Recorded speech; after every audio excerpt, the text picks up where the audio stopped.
নবী দুইজন সাহাবীকে তাবু পাহারা দেওয়ার জন্য ওখানে উপস্থিত করলেন।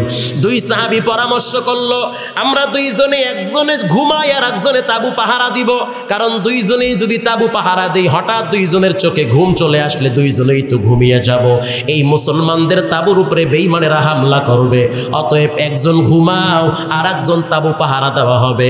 দুই সাহাবীর এক সাহাবী এবার ঘুমিয়ে গেল, আর একজন সাহাবী চিন্তা করতেছে রাত্রিটা এই সময়টা নষ্ট করে লাভ কি, অতএব আমি নামাজে দাঁড়াই আল্লাহর সাথে সম্পর্ক লাগাই।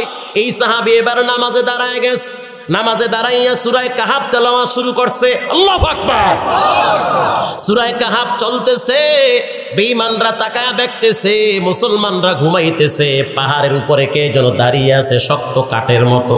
বেঈমানরা সাহাবীকে টার্গেট করে একের পর এক তীর নিক্ষেপ করতেছে, একটা দুইটা তিনটা চারটা তীর মারতেছে। ওই সাহাবী আর পরও নামাজ ছাড়ে না। নামাজে কেমন মজা পাইছে, মিষ্টি না খাইলে বোঝা যাবে না মিষ্টির ভিতরে কত মজা, পোলাও কোরমা না খাইলে বোঝা যায় না পোলাও কোরমায় কত মজা, টুপি মাথায় না দিলে বোঝা যায় না টুপির ভিতরে কত মজা, দাড়ি না নাকলে বুঝবা না দাড়ির ভিতরে কত মজা রে, ফজরের নামাজ না পড়লে বুঝবা না ফজরের নামাজে কত মজা। অতএব ওই সাহাবী নামাজ ছাড়ে না। লম্বা সময় পর যখন বুঝতেছে আমার রক্ত পড়তেছে, আমার শরীর দুর্বল হইতেছে, দ্রুত নামাজ শেষ করে সালাম ফিরাইয়া ওই সাহাবীকে ডেকে দিল। তাকায়া দেখতেছে রক্তের জোয়ার বাইতেছে। প্রশ্ন করা হইল, তুমি কেন নামাজ ছাড়লা না? ওই সাহাবী বলতেছে, ভাই আমি যখন সূরা কাহাফ তেলাওয়াত করলাম মনে হইতেছে আমার কলিজাটা আরশের সাথে লেগে আছে। আলহামদুলিল্লাহিল্লাযী আনজালা আলা আবদিহিল কিতাব ওয়া লাম ইয়াজআল লাহু ইওয়াজা قيما لينذر بأسا شديدا من لدنه ويبشر المؤمنين। একের পর এক আয়াত পড়তেছে আর আল্লাহর মহব্বতের বন্ধনে আবদ্ধ হয়ে গেছে, জীবন চলে যাইতেছে আর পরও নামাজ ছাড়ে না। তুমি তো এমন বিপদে পড়ো নাই যে তোমার নামাজ ছাড়তে হবে। আজ থেকে যুবকরা ওয়াদা করে নাও, বেটা হিন্দুরাও তো রাত্রিবেলা মন্দিরে গিয়া কান্দে ওই প্রতিমার সামনে, ঠিক না বাটি? তোমারে কোন ভূতে পাইছে তুমি নামাজ ছাইরা ঘুমায়া থাকো? আজ থেকে ওয়াদাবদ্ধ হও, পর্দার ভিতরের মা বোনেরা ও যুবতী বোন, আজ থেকে ওয়াদা করে নাও নামাজ জীবনে ছাড়বো না, দাড়ি কাটবো না, আল্লাহর নবীরে কষ্ট দিব না।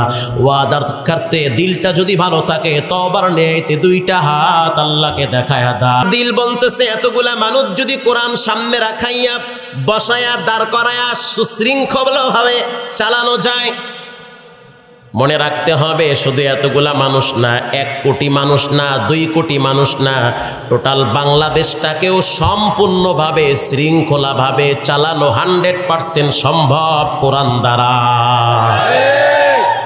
কোরআন দ্বারা সম্ভব না অসম্ভব? সম্ভব। ভাইরা আমার, এজন্য আল্লাহ পাক বলেন প্রত্যেকটা মানুষ তার কৃতকর্মের কাছে ধরা। অন্যায় করছো ঘাবড়াবার কোনো কারণ নাই। দুনিয়ার মোবাইলে যদি কিছু থাকে টিপ দিলে ডিলিট হয়, হয় কি হয় না? মানুষ যখন অন্যায় করে এটা ডিলিট হওয়ার একটা রাস্তা আল্লাহ রেখে দিয়েছে। সেই রাস্তাটা কি জানো?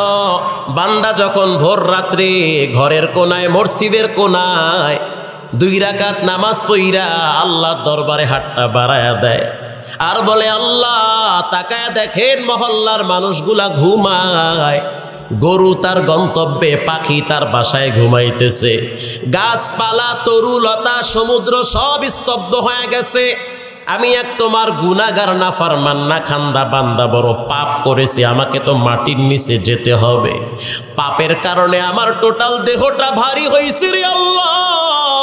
আমি জানি দুনিয়ার মা বাবা বড় মহব্বত করে সন্তানকে, এর চেয়ে বেশি মহব্বত করেন আপনি বান্দাকে, এই জন্য বড় আশা নিয়ে ভিক্ষুকের মতো হাতটা বাড়ায়া দিয়েছি।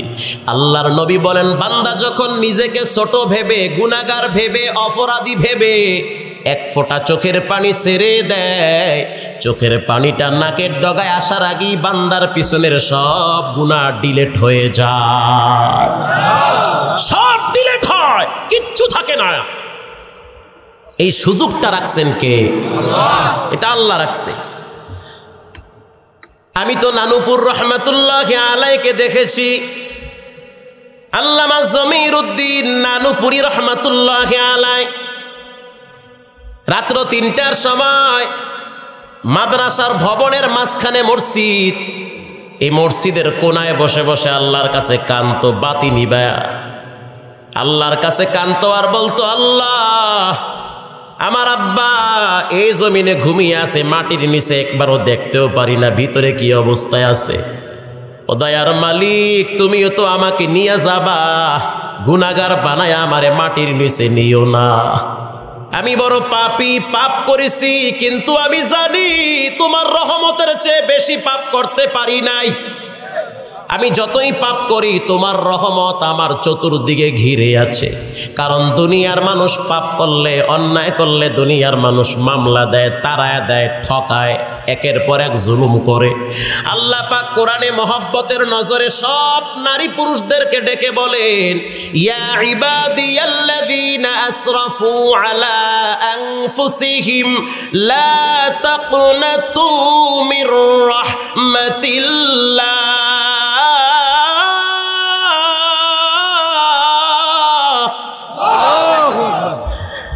ইন্নাল্লাহা ইয়াগফিরুয যুনুবা জামিআ ইন্নাহু হুয়াল গফুরুর রহিম। কোথায় যাও, কার কাছে যাও, কে তোমারে কি দিবে? আমার রহমত থেকে দূরে চলে যেও না, বরং আমার রহমতের ছায়ায় আশ্রয় গ্রহণ করো। আমার রহমতের ছায়ায় যদি আশ্রয় নাও, আমি আল্লাহ তোমার গুনাহ মাফ করার ঘোষণা দিয়ে দিলাম। এজন্য আল্লাহ পাক বলেন, কুল্লু নাফসিন বিমা কাসাবাত রহিনা। প্রত্যেকটা মানুষ তার কৃতকর্মের কাছে ধরা।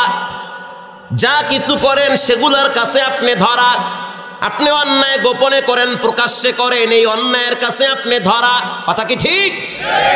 20 বছর আগে যদি থানায় মামলা জমা হয়, 30-40 বছর হয়ে গেছে সেই মামলা নিষ্পত্তি হয় না, এমন ঘটনা আছে না নাই? আপনি যে একের পর এক অন্যায় করলেন, মানুষের উপরে জুলুম করলেন, জমিন ঠগাইলেন, বোনের হক নষ্ট করছেন, বাবারে পাম্পট্টি মাইরা বোনের হক ভাইরা কাইরা নেয়, আছে? খবরদার মুরব্বী, এই কাজ করবেন না। আপনি কেন ভাগ করবেন? আপনি মরলে তো আপনার ভাগ আল্লাহ আগেই কোরআনে লিখে দিয়েছে। কোন মেয়ে কতটুকুন পাবে, কোন ছেলে কতটুকুন পাবে, এ বিষয়ে কোরআন সক্ষম না অক্ষম? সক্ষম। এ বিষয়ে সব কোরআনে আছে। আপনি ফাও পণ্ডিতি করেন কেন? আপনি আরে কম দেন, ওরা বেশি দেন, এই মাপবারি করার শক্তি আপনাকে কে দিয়েছে? আপনি কেন করলেন? এই জমিন যা কিছু দেখতেছেন এগুলো কি আমার আপনার বাবার না আল্লাহ?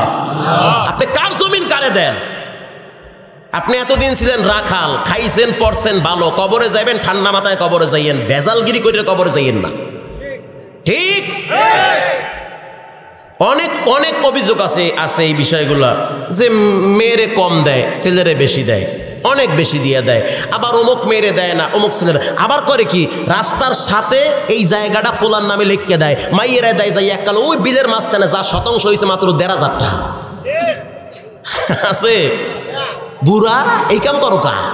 এই আকাম করতে কইছি না তোমারে? তাহাজ্জুদ পড়ো, তাহাজ্জুদে কাজ হইবে না, বাড়ির ঠেলায় সোজা বানায় ছাড়বে। হক মারাত্মক জিনিস, মারাত্মক জিনিস। আল্লাহর হক, বান্দার হক, আল্লাহর হক মাফ করতে পারে, বান্দার হক ক্ষমা হবে, ক্ষমা হবে না। কিছু মানুষ আছে ঘরের ভিতরে উল্টো পাল্টা চলে, নিজেও উল্টো পাল্টা, মাইয়া বলা উল্টো পাল্টা, কিন্তু গরম দেখায় গিয়ে মসজিদে আর মাদ্রাসায় আর ইমাম সাহেবের লাগে।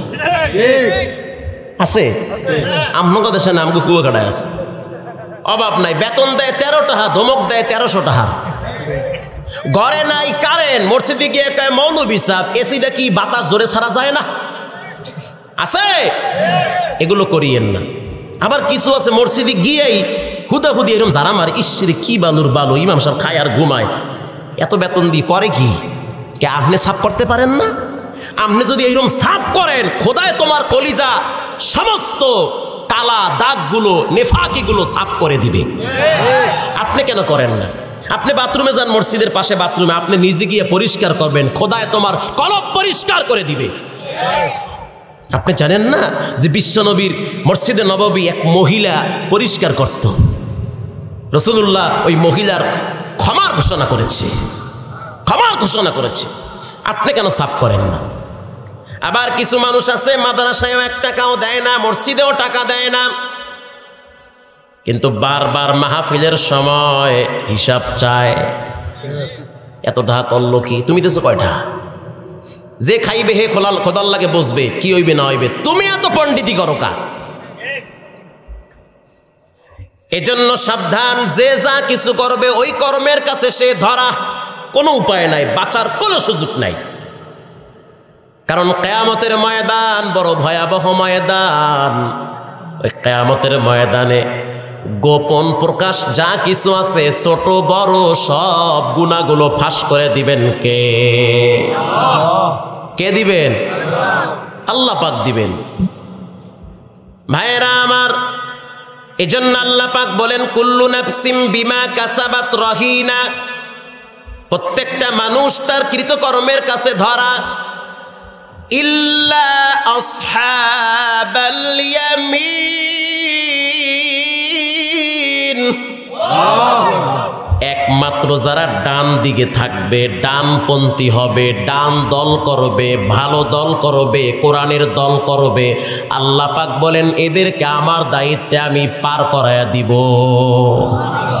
এই মিয়া সাহেব বলেন, কথাটা আমার না কোরআনের? তা কোরআনের কথা কার? আল্লাহর কথা। আল্লাহ পাক বলেন ইল্লা আসহাবাল ইয়ামিন। কষ্ট হইতেছে না? যারা ডানপন্থী হবে, ডান দিকে চলবে, ডানে ইসলাম, ডানে কোরআন, ডানে আল্লাহ এবং আল্লাহর রসুল, কথা ঠিক? বাম হাত দিয়ে শয়তান খায়, বাম পথে শয়তান চলে, এজন্য ডান কাজ করা রাসূলুল্লাহর সুন্নাত, কথা ঠিক? আল্লাহ কোরআনে আগেই জানিয়ে দিয়েছেন ইল্লা আসহাবাল ইয়ামিন, যা কিছু করো ডান দিকে করো, ডান কাজ করো, ডান দল করো। ডান দল করলে আল্লাহ বড় খুশি হয়। ডানপন্থী যারা হবে এদেরকে আল্লাহ পাক হিসাব ছাড়াই ক্ষমা করে দিবে। ফি জান্নাতি ইয়াতাসাআলুন আনিল মুজরিমিনা মা সালাকাকুম ফি সাকার। কিয়ামতের ময়দানে জান্নাতীরা জাহান্নামীদেরকে প্রশ্ন করবেন, এ জাহান্নামের দল, এই ভয়ঙ্কর আযাবের ভিতরে তোমরা কেন আসলে একটু জানতে চাই। কিয়ামতের ময়দানে বাবা জান্নাতে যাবে, ছেলের হাতে হ্যান্ডকাপ লেগে যাবে। নবী জান্নাতে চলে যাবে, নবীর স্ত্রী ধরা খেয়ে যাবে। দুনিয়ার ভিতরে মানুষ বিপদে পড়লে ভাই উদ্ধার করতে হাতটা বাড়ায়। ও পর্দার ভিতরের মা বোনেরা শুনে নেন, সকালবেলা বাচ্চাকে কোচিংয়ে পাঠাবার জন্য ধমক দেন, মেয়েটারে প্রাইভেট পাঠাবার জন্য ধমক দেন, অথচ উপযুক্ত মেয়েটা পাশের রুমে ঘুমায়, মা একবারও নামাজের জন্য ধমক দেয় না। আহা, কি নামাজি, কি মুসল্লি, কি মুসলমান, কি দাবি করে আর। বাবার পাশের রুমে সন্তান ঘুমাইছে, বাবা একবারও ফজরের টাইমে নামাজের জন্য বলে না। এই বাবা যদি কবরে যায়, সন্তান তো বাবার জন্য দোয়াও করবে না, বরং দরজা লাগায়া বিড়ি টানবে। কারণ সন্তানদেরকে যা শিখাইবে সন্তানরা তাই শিখবে। আপনি বিশ্বাস করেন, আমার আব্বারে দেখছি যখন মাদ্রাসায় যাইতো পড়াবার জন্য, আমার হাতে 20 টাকা দিয়া বলতো তোর দাদিরে দেয়, তোর দাদি পান কিনে খাইবে। কথা বুঝতেছেন? আমি তখন ছোট ছিলাম, বাবাই আমার এটাই শিক্ষা দিতেছে, এটাই শিক্ষা দিতেছে, তোর দাদিরে এই টাকাটা দে, তোর দাদি সুপারি কিনে খাবে, জর্দা কিনে খাবে, অথবা তোর দাদি পান কিনে খাবে। গ্রামের সাধারণত বুড়ি মহিলারা একটু পান বেশি খায়, বুড়ারা পান বেশি খায়, ঠিক না বে ঠিক? এই শিক্ষাটা আব্বাই আমারে দিছে। ওই শিক্ষা পাওয়ার পর আমি আজকে বড় হয়েছি। আমি আমার বাচ্চারে, যদিও বড় হয় নাই, কিন্তু আমার নিয়ত এটাই, বাচ্চা বড় হবে, বাচ্চারে আমি 50 টাকা হাতে দিয়া বলবো, যাও তোমার দাদিরে গিয়া 50 টাকা দিয়ে আসো। এই শিক্ষাটা আমি আব্বার কাছে পাইছি, এই শিক্ষাটা আমি আমার মায়ের কাছ থেকে পাইছি। আজকের সমাজের যুবকরা এত উল্টা পাল্টা কেন চলে? এর জন্য সবচেয়ে বেশি দায়ী হলো মা আর বাবা। মা বাবা। জান্নাতীরা জাহান্নামীদেরকে বলবে, কেন তোমরা সাকার নামক জাহান্নামে আসছো? দুনিয়ার ভিতরে মানুষ মানুষের উপকারে আসে, হাসরের ময়দানে কেউ কারো উপকার করবে না। প্রত্যেকেই যার যার ইয়া নাফসি নিজেকে বাঁচাবার জন্য ব্যস্ত হয়ে যাবে। মালিক তাকায় দেখবে, গোলাম তো ফুলের মালা গলায় নিয়ে জান্নাতে যাইতেছে, মালিক তো গোলাম পার পায়া গেছে, মালিক ধরা খেয়ে গেছে। সন্তান হাসরের ময়দানে জাহান্নামী হবে, সন্তানের বাপ নবী জান্নাতি হবে। অতএব সাবধান, আপনার আমল আপনার কাছে, আপনার ঈমান আপনার কাছে, আপনার হিসাব আপনাকেই মিলাতে হবে, আপনার হিসাব আপনাকেই মিলাতে হবে। কে কি বলল, কে কি ভাবলো, এটা আমার দেখার বিষয় না। আল্লাহ এবং রসুল যেটা বলল এটাই আমার দেখার বিষয়, এটাই দেখার বিষয়। ভাইয়েরা আমার, কিতাবে পড়ছি আব্দুল্লাহ বিন মুবারক রহমাতুল্লাহি আলাইহি ইন্তেকাল করেছেন। তার এক শাগরেদ স্বপ্নে দেখতেছে আব্দুল্লাহ বিন মুবারক মোটামুটি ভালোই আছে। প্রশ্ন করা হয়, শায়েখ আল্লাহ আপনার সাথে কেমন ব্যবহার করেছে? বলে, আলহামদুলিল্লাহ ভালো, তবে আমার চাইতে আমার বাড়ির পাশে যেই কামার আছে, আমার চেয়ে ওই কামারের মর্যাদা আল্লাহ পাক দ্বিগুণ বাড়িয়ে দিয়েছে।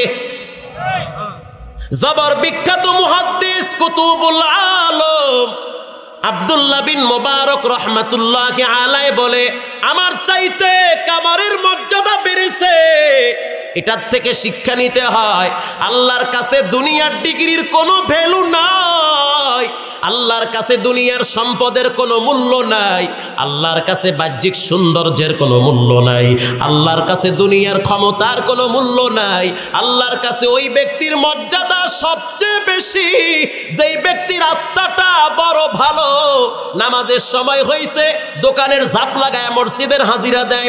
নামাজের টাইম হয়েছে, কৃষক খেতে গামছা বিছাইয়া কি বলে জমিনে সেজদা দেয়। রিকশাওয়ালা নামাজের সময় হয়েছে, রিকশা থামাইয়া মসজিদে গিয়া সেজদা দেয়। এই লোকটার যদি ডিগ্রি নাও থাকে, আল্লাহর কাছে এই ব্যক্তির মর্যাদা দুনিয়ার সব মানুষের চেয়ে বেড়ে যায়। ডিগ্রির মর্যাদা বেশি না দিলের মর্যাদা বেশি? দিলের মর্যাদা বেশি। সাগরে চলে গেল সেই কামারের বাড়িতে, পর্দার বাহির থেকে বলতেছে, ও সাগরে, ও কামারের বিবি, তোমার স্বামী কি আমল করত? মহিলা চোখের পানি ছেড়ে দিয়ে কান্দে আর কয়, আল্লাহর ওলি, আমার স্বামী তেমন কোনো বিশেষ আমল ছিল না, তবে যখন নামাজের সময় হইত, যখন আজান দিত, আমার স্বামী তো গরিব মানুষ, আমার স্বামী তো লোহা পিটায়া পিটায়া টাকা পয়সা কামাই করত, তারপরও হাত বাড়াইতো না হারাম পথে। আমার স্বামী যখন লোহায় হাতুড়ি দিয়া বাড়ি মারত, লোহায় যখন দুই পাশে দুইটা হাত দিয়ে যখন হাতুড়ি ধইরা বাড়ি মারবে, হাতুড়ি পিছনে নিচে বাড়ি মারবে, পিছনে যখন নিল হঠাৎ আজানের আওয়াজ, আল্লাহু আকবার, আল্লাহু আকবার, এই আওয়াজটা যখন আমার স্বামীর কানে যাইত, আল্লাহ সাক্ষী, আল্লাহ সাক্ষী, আমার স্বামী হাতুড়িটা পিছন থেকে সামনে আনতো না। নামাজি নবীর আশেক, মিষ্টি খাওয়ার লাগিয়া মারামারি করো মসজিদে গিয়ে, আর একজনের জুতা লাগিয়া দৌড়াও, আছে? অভাব নাই। হাতুড়ি পিছন দিয়ে বাড়ি মারবে, হঠাৎ আওয়াজ আল্লাহু আকবার, তার মানে সবচেয়ে বড় কে? আল্লাহ সবচেয়ে বড়, আমার কাজ বড় না। হাতুড়ি পিছনে ফালাই আল্লাহু আকবার আজান শুনা দৌড় মসজিদে। এই বুজুর্গ কয়, কাম তো ওই জায়গায় লাগছে, জাগা মতো আদ দিছে। মালিকরে যদি কেউ ধরে ফেলায়, মজবুত করে ধরে, তাহলে তার কোনো টেনশন থাকে না। বাদশা যদি আমার সাপোর্টারে থাকে, সাধারণ কর্মীরা কিচ্ছু করতে পারে না। ডিসি, এসপি, মন্ত্রী সব গরম বানায়, কারণ বাদশা আমার পক্ষে আছে। ঠিক না ঠিক? এক পিসাব তার কালাবাদির কি বলে, এক বাদশা তার কালাবাদিরে খুব মহব্বত করে, খুব মহব্বত করে। তো অন্য অন্য বাদীরা বলতেছে আমরা এত সুন্দরের পর আমাকে বেল নাই, কালাবাদীরা এত মহব্বত করে কেন? একদিন বাদশা এলান করেছে আগামীকাল সকালবেলা আমি আমার এই সম্পদগুলা যে যেটা ধরবে সে ওটার মালিক হবে। কথা বুঝতেছেন? আমি যদি এখানে বলি যে কর্তৃপক্ষ আপনারা কি স্টেজ আমার দিয়ে দিয়েছেন, বলবো হ্যাঁ আপনারা দিয়ে দিচ্ছি, যা ইচ্ছা তাই করেন। মাইক অপারেটর বলে হ্যাঁ এটাও দিয়ে দিছি, কয়টা মাইকের দাম? ক্যামেরাওয়ালা হ্যাঁ এটাও দিয়ে দিছি। আমি যদি বলি ক্যামেরা মাইক আর স্টেজ আমার দায়িত্বে, এগুলো ইনশাল্লাহ আমার। পাবলিক আপনারা যে যেটা ধরবেন সকাল 10টার সময় এসে ওটার মালিক হবেন। বলেন ঘরে কেউ গিয়ে ঘুমাইবে? কথা কর না কা, এই বেড়ের মধ্যে খাতা লইয়ে হইয়ে থাকবে, এ ধান খেতে হইয়ে থাকবে মাথা নিচ করে দিয়ে, বুঝেন নাই? সকালবেলা আইয়ে যারা মোটামুটি বোঝে, যারা মোটামুটি চালাক পোলাপান, এরা আইয়ে প্রথম ধরবে ক্যামেরা আর মোবাইল, ঠিক? আর মুরব্বীরা চিন্তা করবে আমরা কোনটা নেবো, দেখতে লই চেয়ারটা লইলি তো ভালো হয়, এইটা দুইজনে মিললে মাথায় দিবি। এরপরে লইবে টেবিল, যে যেটা চেনবে হে হেইটা নেবে। কথা কন না কা? আচ্ছা এখানে 70 বছরের মুরব্বী নাই, এই মুরব্বী এই কি ক্যামেরা নেবে? এই ক্যামেরার কিচ্ছু বোঝে না, মনে করবে এইটা মনে হয় কোনো ওই নারিকেল বাসের গোড়ায় মজবুত করে বান্ধে মনে হয় হেঁটে দিয়ে, এইটা মনে করবে সিনেমা এটারে। অথচ চেহারের সে ক্যামেরার দাম কম না বেশি? অনেক বেশি। তো যে যেটা চেনছে সেই সেটা ধরছে। তো ঠিক যে আল্লাহকে চিনেছে সে আল্লাহকে শক্ত করে ধরেছে, যে যাই বলুক কোনো তোয়াক্কা করে না, আল্লাহর হুকুম মানতে গিয়ে কল্লা দেয়, ইমান দেয় না। বাদশা এলান করলো সকালবেলা যে যেটা ধরবে সে সেটার মালিক হবে। সবাই যার যার মতো, কেউ স্বর্ণ ধরলো, কেউ রূপা ধরলো, কেউ কষ্টি পাথর ধরলো, কেউ হীরা ধরলো, কেউ আলমারি ধরলো। কালো বাদিটা মগার মতো দাঁড়ায় রয়েছে, কোনো দিকে যায় না, কোনো কিছুই ধরে না। বাদশা বলল কি ব্যাপার, তুমি কিছু ধরো না? বাদশার কথায় দৌড়ায় বাদি আইসা বাদশার চেহারটা ধরছে, যে এই চেহারে যিনি বসা আছেন এটার মালিক আমি হয়ে গেলাম। কথা বুঝতেছে? অন্য অন্য বাদীরা বলতেছে এরে বোকা, তুই বাদশারে কেন ধরলি?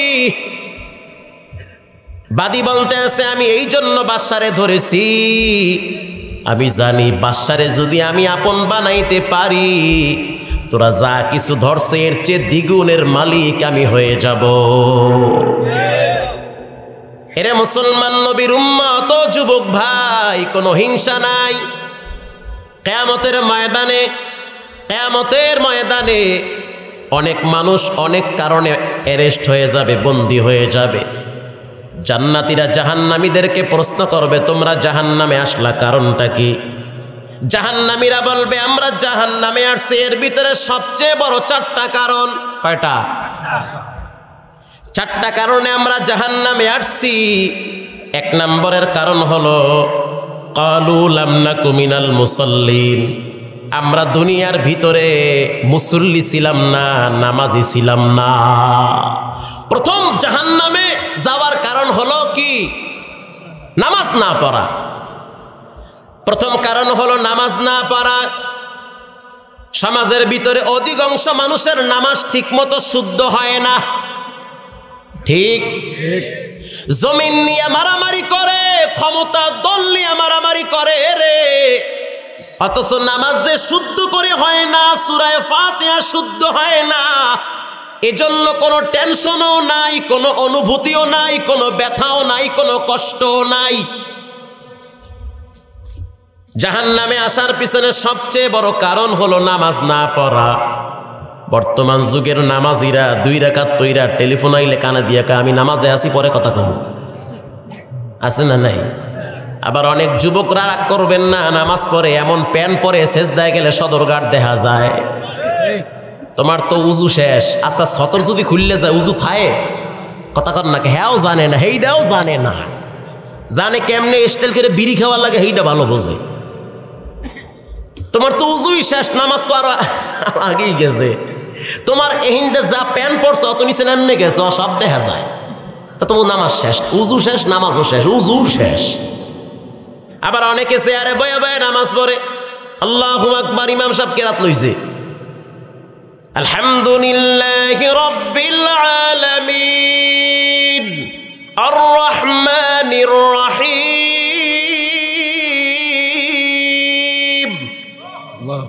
লাগতেছে? কোরআন তেলাওয়াত কত মজার পড়া। মালিকি ইয়াউমিদ্দিন ইয়্যাকা না'বুদু ওয়া ইয়্যাকা নাস্তাঈন ইহদিনাস সিরাতাল মুস্তাকিম সিরাতাল লাযীনা আন'আমতা আলাইহিম গায়রিল মাগদুবি আলাইহিম ওয়ালাদ-দাল্লিন।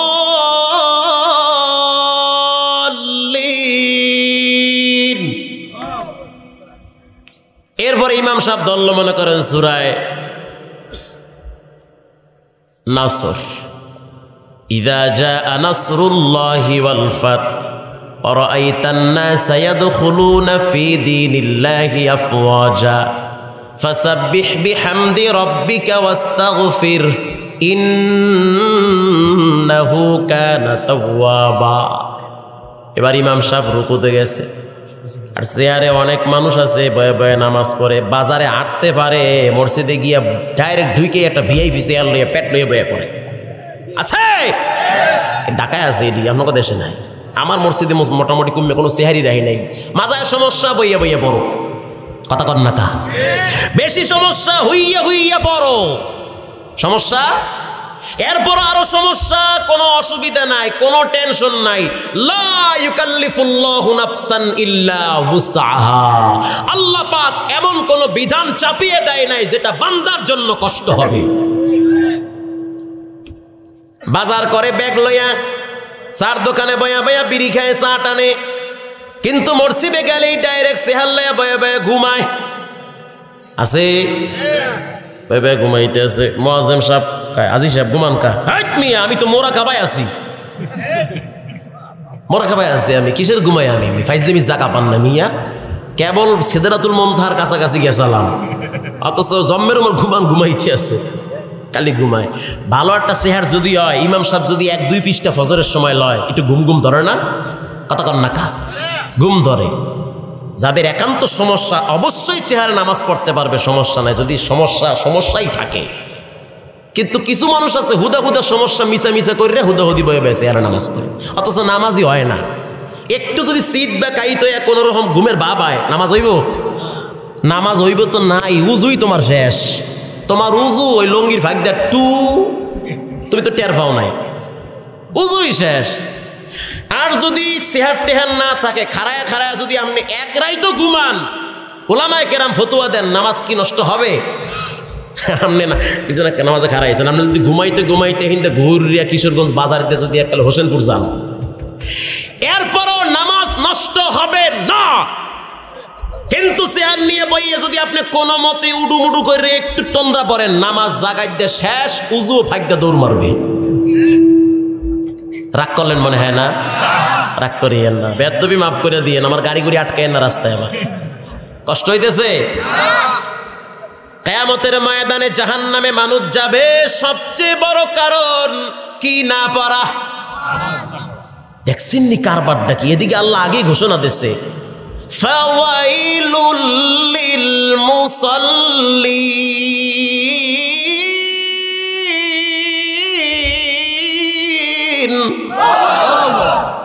আল্লাহু আকবার কই দিকে মোহের মধ্যে জিহ্বার মধ্যে কি আটকে পড়ে নাকি বুঝলাম না, তা মুখ টুক খুললা কাও আল্লাহু আকবার। মহিলারা আসতে কই না, আপনারা আবার জোরে ঢাকঢুক দিয়েন না, খবরদার। আল্লাহু আকবার সুবহানাল্লাহ আলহামদুলিল্লাহ ফাঁকে ফাঁকে বলতে হয়, এগুলো প্র্যাকটিস করতে হয়, যেন মৃত্যুর সময় আজরাইলের ধাক্কা খায়া যেন এটাই মুখ থেকে বের হয়ে যায়। ফাঁকে ফাঁকে বইলেন, মানুষ উষ্টা খায় পড়ে যায়, মুখ থেকে এগুলা প্র্যাকটিস করলে এটাই বের হবে। ইন্না লিল্লাহ, আল্লাহু আকবার, সুবহানাল্লাহ, এর খোদারে বিশাল কাতল মাছ পাইছি, ওরে সুবহানাল্লাহ রে। আমার অনেক বুড়ো মানুষ আছে বিশাল বোয়াল মাছ পাইয়া ওরে মোর বাপ গোরে বাপ রে, মুখ দিয়ে বাপ বাইরেছে, মুখ দিয়ে বাইরে মা গো, মুখ দিয়ে বাইরে হেতানি মেতানি, অথচ মুখ দিয়ে সুবহানাল্লাহ আউযুবিল্লাহ বাইরে না। এই ওয়াজে আইলে গুতাল লাগে, এরপরে সুবহানাল্লাহ বাইরে। কারণ কি? কারণ হলো এটার ভিতরে আছে টিস্যু, কাইট করলে টিস্যু বের হবে, টাকা বের হবে না। ভিতরে যদি ঈমান আমল জমা থাকে, যেখানে সেখানে বিপদে পড়লো আল্লাহ এবং নবীর নাম ভুলবে না। এই জন্যই ওয়াজ মাহফিল, এই জন্যই ওয়াজ মাহফিল। কষ্ট হইতেছে? অজ্ঞ কষ্টটা আমার কি? আমি কি জোর করে আইসি নিয়ে হেনে হইলে হইব কি হয়েছে আমার ভাইয়েরা আমার? 3 পণ্ডিত নৌকায় খাড়াইছে, 3 পণ্ডিত পদ্মা নদী পাড়ি দিবে। কষ্ট হইতেছে? বিশাল পদ্মা নদী, ওরে ঢেউ, 3 জনে নৌকায় খাড়াইছে, আস্তে ঢেউ বাড়তে আছে, 3 জনে বইছে। পদ্মা নদীর মাঝখানে যাওয়ার পরে 3 জনে মিললে বুদ্ধি করে উপায় নাই, তুফান তো খালি বাড়তেই আছে, কাজ করি, আমরা তো মাগরিবের নামাজ তো 3 জনের একজনও পড়ি নাই, যদি মরণ হয় তো উপায় নাই, কারণ যেই কায়দায় ঢেউতে চাপ মারছে, মাছ বড় বড় মাছ আছে পানির ভিতরে, আছে না বড় বড় মাছ, এই মাছের ফেটে যাওয়া লাগবে তিনটার একসাথে। 3টে মিলে নামাজ পড়ি আগে, জীবনের শেষ নামাজটা পড়িয়া লই। কা বুদ্ধি খারাপ না, ভালো বুদ্ধি, নামাজ পড়ো এবার। বর্তমান সমাজের মানুষের নামাজের এই হালাত, অধিকাংশ মুসল্লিদের নামাজ হয় না। কথাটা আমার না আল্লাহ? ফাওয়াইলুল লিল মুসাল্লিন, আল্লাহ পাক বলেন অধিকাংশ মুসল্লিরা জাহান্নামে যাবে। কারণ কিরে বাবা, রাগ করিয়েন না, আপনার যদি কোরআন শুদ্ধ না হয় আপনার নামাজও শুদ্ধ হবে না। আবার অনেক মানুষ নামাজ পড়ে মানুষকে দেখাবার জন্য, অনেক মানুষ নামাজ পড়ে ভিতরে হিংসা নিয়া, অনেক মানুষ সুদ ঘুষ খাইয়া নামাজ পড়ে, কিয়ামত পর্যন্ত সুদ খাইয়া নামাজ পড়লে একটা সেজদাও কবুল হবে না। সুদ খাইয়া যদি নামাজ পড়েন সেজদা কবুল হইবে না। রাগ করলে আল্লাহর কোরআনের সাথে করেন। সুদ খাইয়া যাকাত দিলে যাকাত কবুল হবে না, সুদ খাইয়া দান করলে দান কবুল হবে না। সুদ ছেড়ে দেন, সেজদা দেন, বিনা পর্দায় সেজদা কবুল হয়ে যাবে। কথাটা আমার না আল্লাহর?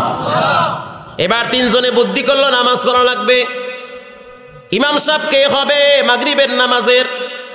2 জনে মিললে বুদ্ধি করলো যেটা বেশি ফটর ফটর করে হেডের সামনে দে। কথা বুঝতেছেন? যেটা বেশি কথা, বেশি আছে না কিছু বেশি কথা কয়, বেশি ফাজদিমি করে, কোনো কাম নাই, দোকানে বয়ে বয়ে কয় ও হুজুর মুসা আলাইহিস সালামের বাপের দুলাভাইয়ের নাম যেন কি আছে না? নাই, অভাব নাই। তোমার মুসা আলাইহিস সালামের দুলাভাইয়ের নাম জানার দরকার কি? কা হুজুর আবু জাহেলের নানির আব্বার নামটা যেন কি শিরে ভুললে গেছি রে, আমি তাওরাত জবুর সব পড়ে রয়েছি। আউযুবিল্লাহ পারে না, বিসমিল্লাহ পারে না, হুদা হুদি যেটা দরকার না হেডা নিয়ে বেশি গুতাগুতি করে। ঠিক নবী দাঁড়ায়া না বইয়া, মিলাদ দাঁড়ায়া না হুইয়া হুইয়া, এগুলা নিয়ে গুতাগুতি করে। নূরের তৈরি না মাটির তৈরি, এগুলা নিয়ে মারামারি করে। পাগড়ি লাল না নীল, এগুলা নিয়ে গুতাগুতি করে। এই গুতাগুতির কারণে আজকে বেঈমান নাস্তিক মুরতাদ রাসূলকে গালি দেওয়ার সাহস পায়। এগুলা করবেন না, এগুলা করা যাবে না। সব ঠিক আছে না? কোনো দ্বন্দ্ব চাই না আমরা। কেউ যদি নামাজ, কেউ আমিন হেনে আল্লাহু আকবার হেনে বান্ধে, বান্ধুকে হেনে সমস্যা কি তোমার? কেউ হেনে বান্ধে, বান্ধুকে হেনে, ও বসবে তোমার জিগাইবেন আল্লাহ, ও বাঁধছে কে হেনে। কেউ আমিন আসতে কয়, কেউ জোরে কয় কগ্বা, তোমার আমার কি? মক্কা মদিনায় তো আমি দেখছি কেউ হাতি ধরে না, সাইডে দেয়, আল্লাহু আকবার, আছে না? এগুলা নিয়ে বাড়াবাড়ি করা, এই সুযোগে বিশ্বাস করেন ভাই, কোরআন আমার সামনে। নাস্তিক বেঈমানরা এরা সবসময় অপেক্ষায় থাকে মুসলমানরা নিজেরা কোন সময় দ্বন্দ্ব করে, আমরা এই সময় সুযোগ পাই। মুসলমানদের ভিতরে দ্বন্দ্বের কারণে ওরা নবীরে গালি দেওয়ার চান্স পায়। আজকে এলাকার ভিতরে সব মুসলমান যদি ঐক্যবদ্ধ হয়ে যায়, আমরা রসুলকে মানি, আল্লাহকে মানি, এই দেশের ভিতরে ইসলাম বিরোধী কোনো কার্যক্রম চলতে পারবে না। ফ্রান্সকে বয়কট করতে হবে। সব মুসলমান ঐক্যের ডাক দিলে রাষ্ট্রপতি বলবে, প্রধানমন্ত্রী সংসদে আইন পাশ করুন, বাংলাদেশে কোনো ফ্রান্সের দূতাবাস থাকতে পারবে না।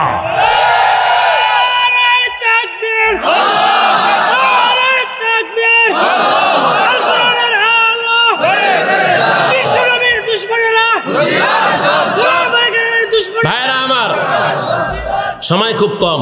আমরা হিংসা চাই, দলাদলি চাই না। আমরা ইমান নিয়ে মরতে চাই। আমার দল আগে না, নেতা আগে না, নেত্রী আগে না, আমার ইমান আগে, আমার আল্লাহ আগে, আমার রসুল আগে, আমার আব্বা আগে না, আমার বাপ আগে না, আমার দল নেতা নেত্রী কেউ আগে না, আমার আল্লাহ এবং আমার রসুল আগে। আল্লাহ এবং রসুল যেটা বলবে সেটা আমি মাথা পেতে মানতে 1000 বার প্রস্তুত আছি। দ্বন্দ্ব করিয়েন না, কোনো ঝামেলা করবেন না, যা আল্লাহ তা করুক, যা ইচ্ছা তাই করুক, যার হিসাব। আপনি আপনার ছেলের খবর নেন, ছেলে যে রাতের 3টে পর্যন্ত ফেসবুক চালায়, নামাজ পড়ে না, এটার খবর আগে নেন। কথা কন না কা? আপনার প্রাইভেট ফাঁকি দিয়ে স্কুলের পিছনে বয়া বয়া বাদাম খানা রিক্সার জাপ টানিয়ে দিয়ে কুডুর কুডুর করে, এই খবর নেন। এরপরে গুতগুতি পরে করেন। আপনার ম্যাডাম কাজ করতে করতে ঘরের নামাজ পড়ার সময় পায় না, হাসরের ময়দানে বাড়ির ঠালায় সোজা বানাইবে আপনারে। এই খবর আগে নেন। প্রত্যেকটা মানুষ যদি তার সন্তানকে কন্ট্রোল করে, আমার দৃঢ় বিশ্বাস এই করিমগঞ্জ অথবা এই ইটনার ভিতরে কোনো যুবক ইফটিজিং এর মামলা খাইয়া জেলখানার মেহমান হবে না। গার্জিয়ান সচেতন নাই, সারিয়া দেয়, মাইয়ে ফলা জন্ম দিয়ে সারিয়া দেয় গরু ছাগলের মতো, যা কাম করিয়ে বেড়াও। 3 পণ্ডিত এবার দাঁড়াইছে নৌকায়, মনে আছে তো? পণ্ডিত যারা বড়, এটা নামাজ পড়া, তুই নামাজ পড়া, মোরা সূরা কালাম কম পারি, তুই পড়া নামাজ। এবার সামনে গেছ, আল্লাহু আকবার, সূরা ফাতিহা শেষ, ওয়ালাদ-দাল্লিন আমিন শেষ। এবার শুরু করছে কুল আউযু বিরাব্বিন নাস, প্রথম রাকাতে, ঠিক আছে তো? এবার মালিকিন নাস, কথা বুঝতেছেন তো? ইলাহিন নাস মিন শাররিল ওয়াসওয়াসিল খান্নাস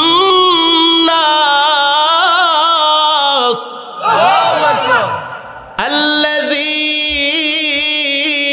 ইউওয়াসউইসু, অনেকে কয় ইউওয়াসবিসু, অধিকাংশ মুসলিম লীগ এটা উচ্চারণ হয় না। একটা সত্য কথা, বিশ্বাস করেন সত্য কথা, এটা সূরা নাস শুদ্ধ কইরা পারে না। অথচ এই লোকটা মসজিদে গিয়া এই ইমাম সাহেবের পাগড়ি বেহাকা ইয়া নিয়া গ্রামে আন্দোলন করে। আল্লাযী ইউওয়াসউইসু ফি সুদুরিন নাস মিনাল জিন্নাতি ওয়ান নাস, প্রথম রাকাতে পড়লো এইটা, পিছনে দুইটা চিন্তা করলো কল্লোটা কি, ও তো প্রথম রাকাতে ঠেয়াইতেছে এদিকে, পরের রাকাতে যাইবে কই, কিছুই কয় না। দ্বিতীয় রাকাতে ওরা দয়ালের নামিন শেষ, ও শুরু করছে সূরা কাফিরুন। কথা বোঝেন? কুল ইয়া আইয়ুহাল কাফিরুন, সূরা কাফিরুন পড়তে আছে। যেই কুল ইয়া আইয়ুহাল কাফিরুন পড়ছে, এই তুফানে মারছে নৌকায় বাড়ি। ঝড়ে বক মরে, ফকিরের কি বারে? এটা আপনাদের দেশে নিয়ম আছে নাকি? আছে। ঝড়ে বক মরে, ফকিরের কেরামতি পারে। তো তুফান তো যে কোনো টাইমে নৌকায় বাড়ি মারতেই পারে, এটা কোনো ব্যাপার? মারছে এমন টাইমে যখন সূরা কাফিরুন ধরছে। এখন পিছনে যেই দুইটাই খারাইছে অগার ঘরের মগা, এই দুইটাই এক টারাপ্টের কন্ন দিয়ে বাড়ি মারছে। শক্ত ইয়ে খারাইস, শক্ত ইয়ে খারাইস, বাপ কিন্তু ভালো না। আচ্ছা বলেন, এই যে কইলো শক্ত ইয়ে খারাইস, নামাজ আছে অর্ডা লগের ডাকা? নামাজে কথা কইলে নামাজ থাকে? ইমাম সাহেব যে আছে কয় এ অগার ঘরের মগা, ও কইছে কইছে, তুই কইছো কা? এই নামাজ যদি কিয়ামত পর্যন্ত পড়ে, নামাজ কি হবে? মুকুম চুসুতি নামাজে পাঞ্জে গানা, ফাওয়াইলুল লিল মুসাল্লিন আল্লাযিনা, কিয়ামত পর্যন্ত এই নামাজ পড়লে নামাজ হবে না। আল্লাহ আমাকে আমাদের সকলকে সহি শুদ্ধ করে নামাজ পড়ার তৌফিক দান করুন। হাসরের ময়দানে মানুষ সবচেয়ে বেশি লাঞ্ছিত হবে বেনামাজিরা। হাসিয়েন না, মনে দুঃখ নিয়ে বলি, কষ্ট নিবেন না। নামাজ পড়ার জন্য প্রথম শর্ত হলো তাকে হালাল খেতে হবে, আগে হালাল খাওয়া লাগবে।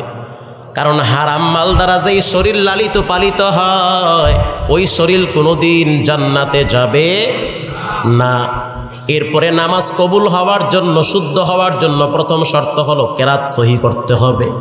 ইমাম সাহেবের কাছে গিয়া গোপনে গোপনে, সবার সামনে যদি শরম লাগে, গোপনে গিয়া বলেন, ইমাম সাহেব আমি সাধারণ মূর্খ মানুষ, আমি তো কবর পথের যাত্রী, আমার দাড়ি তো পেকে গেছে, আল্লাহর কোরআনটা শুদ্ধ করে আমাকে 4টা সূরা মুখস্থ করান, অথবা 4টা সূরা আমাকে শুদ্ধ করে পড়ান, কারণ আমার কবরে আমি যাব, ইমাম সাহেব যাবে না। এজন্য বাবা সাবধান, জাহান্নামী হওয়ার কারণ সবচেয়ে বড় হলো নামাজ না পড়া।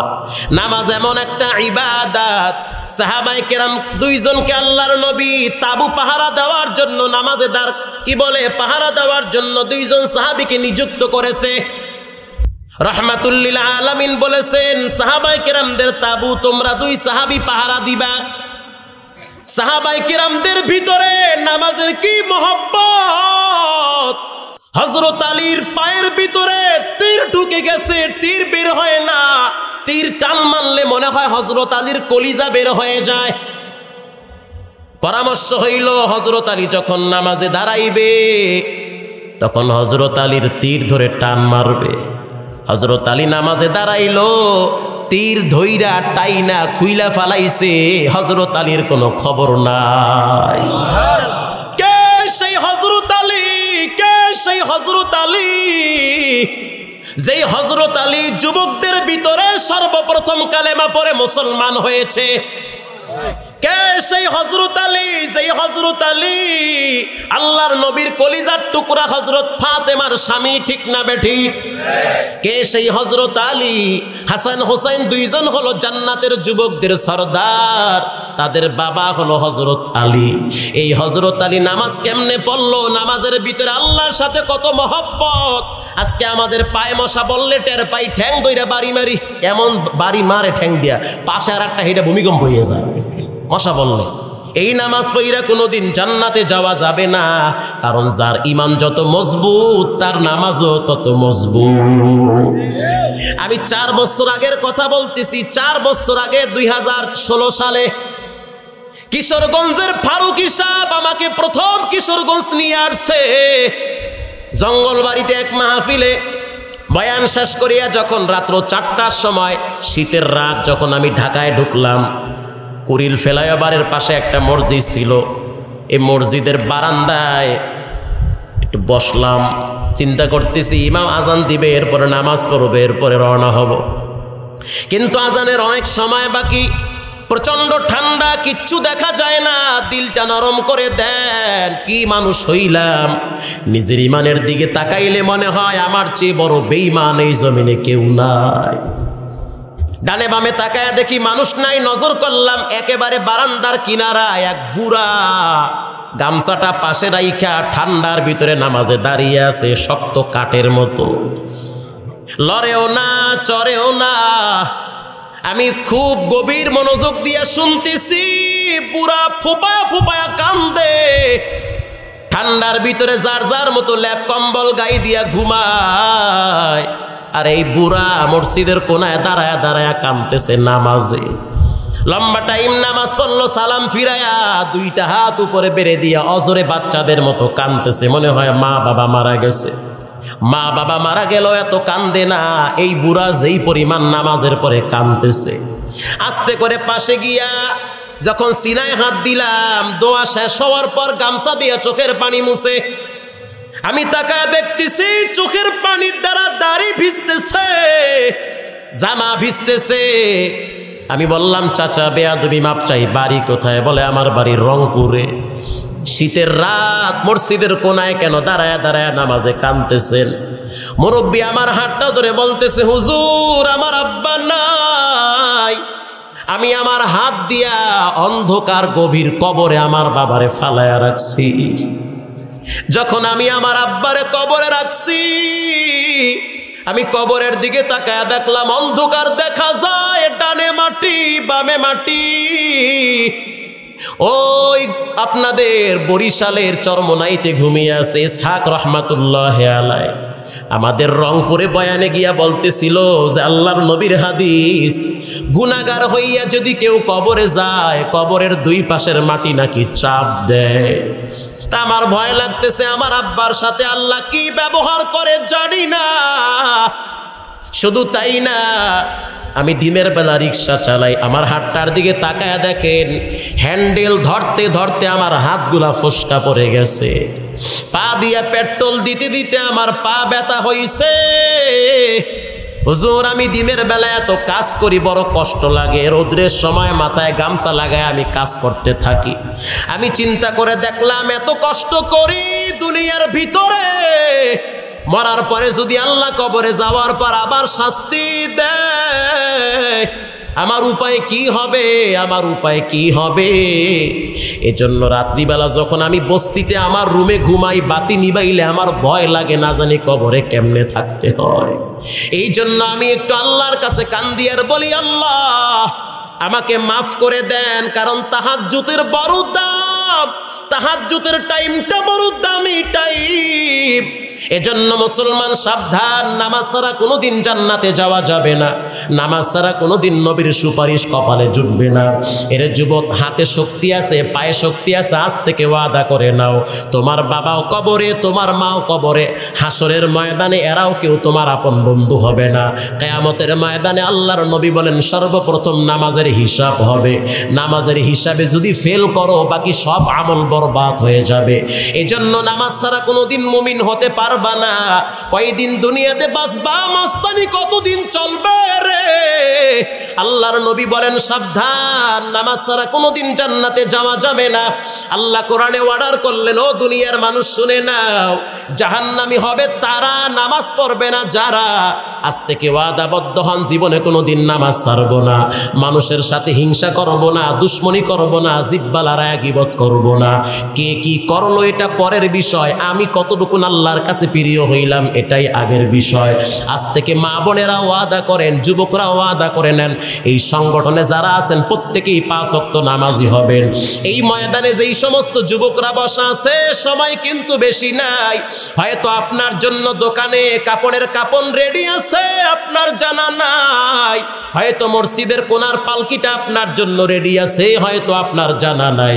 অতএব এখন থেকে তওবার সময়, সকালবেলা আপনার জন্য সূর্য না উঠতে পারে রে, তার মানে আপনি সকালবেলা কবরের সূর্য দেখতে পারেন। অতএব আজ থেকে ওয়াদাবদ্ধ হন, হুজুর আল্লাহ যতদিন আমারে হায়াত দিয়েছে দুনিয়ার পিছনে অনেক ঘুরলাম, আমি হাঁটতে পারি, চলতে পারি, শক্তি আছে, আমি এখন নামাজও পড়তে পারি, আমার অসুবিধা হয় না। আজ থেকে পাক্কা নিয়ত করব, ফেসবুক চালানোর সময় পাই অথচ নামাজ পড়ার কেন সময় পাই না? এজন্য মুমিন মুসলমান নামাজের ঘটনা বর্ণনা করতে গেলে লম্বা সময় লাগবে। নবী 2 জন সাহাবীকে তাবু পাহারা দেওয়ার জন্য ওখানে উপস্থিত করলেন। 2 সাহাবী পরামর্শ করলো, আমরা 2 জনে, একজনে ঘুমাই আর একজনে তাবু পাহারা দিব, কারণ 2 জনেই যদি তাবু পাহারা দেই হঠাৎ 2 জনের চোখে ঘুম চলে আসলে 2 জনেই তো ঘুমিয়ে যাব, এই মুসলমানদের তাবুর উপরে বেঈমানেরা হামলা করবে। অতএব একজন ঘুমাও আর একজন তাবু পাহারা দেওয়া হবে। 2 সাহাবীর এক সাহাবী এবার ঘুমিয়ে গেল, আর একজন সাহাবী চিন্তা করতেছে রাত্রিটা এই সময়টা নষ্ট করে লাভ কি? অতএব আমি নামাজে দাঁড়াই আল্লাহর সাথে সম্পর্ক লাগাই। এই সাহাবী এবার নামাজে দাঁড়ায় গেছে, নামাজে দাঁড়াইয়া সূরা কাহাফ তেলাওয়াত শুরু করছে। আল্লাহু আকবার। সূরা কাহাফ চলতেছে, বেঈমানরা তাকায়া দেখতেছে মুসলমানরা ঘুমাইতেছে, পাহাড়ের উপরে কে যেন দাঁড়িয়ে আছে শক্ত কাঠের মতো। বেঈমানরা সাহাবীকে টার্গেট করে একের পর এক তীর নিক্ষেপ করতেছে, 1টা 2টা 3টা 4টা তীর মারতেছে। ওই সাহাবী আর পরও নামাজ ছাড়ে না। নামাজে কেমন মজা পাইছে, মিষ্টি না খাইলে বোঝা যাবে না মিষ্টির ভিতরে কত মজা, পোলাও কোরমা না খাইলে বোঝা যায় না পোলাও কোরমায় কত মজা, টুপি মাথায় না দিলে বোঝা যায় না টুপির ভিতরে কত মজা, দাড়ি না নাকলে বুঝবা না দাড়ির ভিতরে কত মজা রে, ফজরের নামাজ না পড়লে বুঝবা না ফজরের নামাজে কত মজা।